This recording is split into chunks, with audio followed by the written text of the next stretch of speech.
J. Hart Mack is asking if the IRS factors in health conditions of the taxpayer when it comes to assessing their eligibility for tax relief programs. The answer is yes, they do. Now, I don't want to get anyone's hopes up here and, just because you have a certain health condition, think the IRS is going to just write off your tax debt. Not how it works, okay? For example, with the offer and compromise, when you submit your offer and compromise, your Dallas collectability offer and compromise, there's a section in there where you can write out your special circumstances, okay? And oftentimes, because when you think about it, the individual who's reviewing the offer, it is a person who's going to read it, who's going to have a certain disposition or emotional attitude toward it. And if you write something in there that is maybe something of a sob story, not to be rude, but that's the term we use, a sob story, then it may influence their disposition towards your offer. Yeah, there's a numerical, mathematical component to it, but there's also a human component to it as well, okay? Because these offers are reviewed by human beings.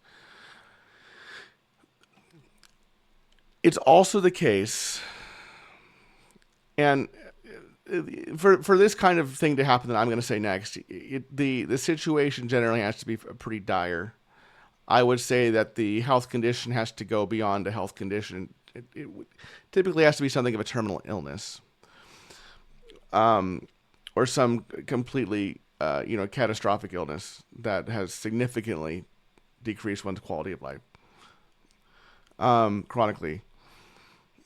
It can be the case where if you have the right kind of special circumstance, like a very dire illness or something like this, you can possibly get away with offering less than your reasonable collection potential. And if your story is good enough, the offer examiner just might take it. So typically, if you've seen my videos on offer and compromise math, okay, if you owe $100,000, you fill out the 433 AOIC comparing your equity and assets to your monthly disposable income times the future income multiplier. That gives you the basic calculation of your reasonable collection potential. That's what most people offer in a Dallas collectability offer. Okay, so say you owe 100,000, reasonable collection potential per 433 AOIC is 70. If you really write some great sob story circumstances, special circumstances there, the IRS may accept a lower offer than your reasonable collection potential. Okay?